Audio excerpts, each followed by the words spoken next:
Okay, do you want to introduce yourself and say what your role is here Sure, today? yeah. No, my name is Heeringa. I'm the Deputy Press Secretary for Beyond Coal, the Sierra Club's Beyond Coal campaign. And yeah, I'm helping out with press outreach here and the rest of the journey, getting as much press involved as we can for new stops.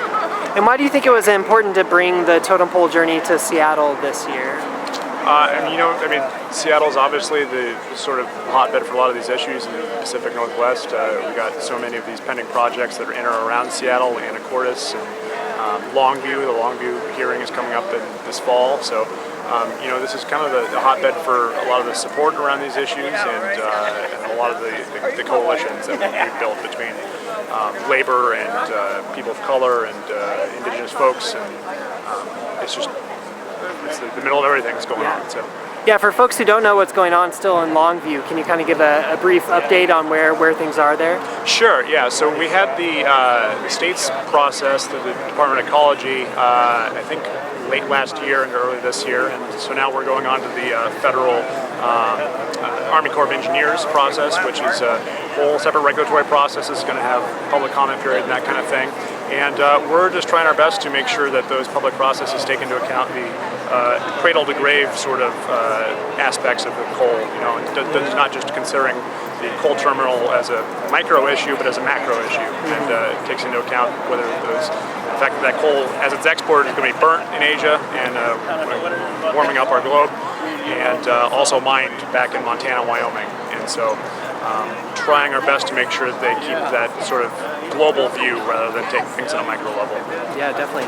And looking forward just for the next year with your role here at the Sierra Club in Seattle, what's on your menu or what do you see coming down the pipeline? Sure. Well, I mean, the Millennium Longview Terminal is the nearest thing here.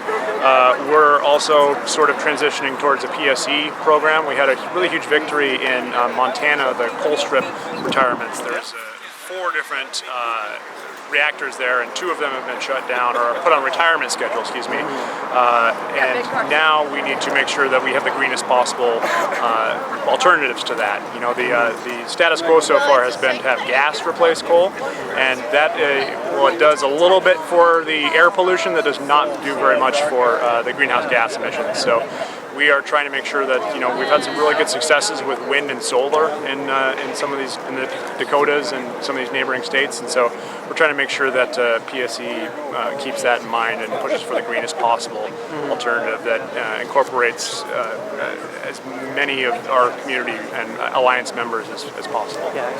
And as the Totem Pole makes its journey east, heading out towards Montana and then on to Standing Rock, what message from this area do you hope goes with the Totem Pole?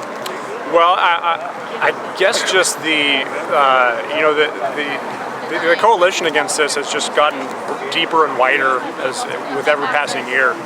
This used to be a situation where indigenous communities had their own complaints with things, and environmental organizations were working over here, and labor was working over here, and we're really getting to a point where we've really built these bridges between communities, and we're really getting to the point where there's much more cooperation between these different groups, and this is not just we're not balkanized anymore.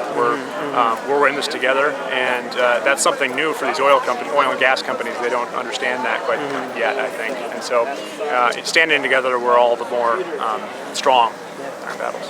And any messages back at Wachiokan and Cherry Point for Lummi Nation?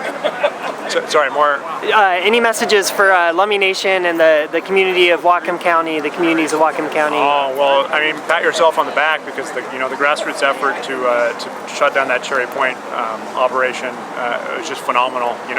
I think it really is.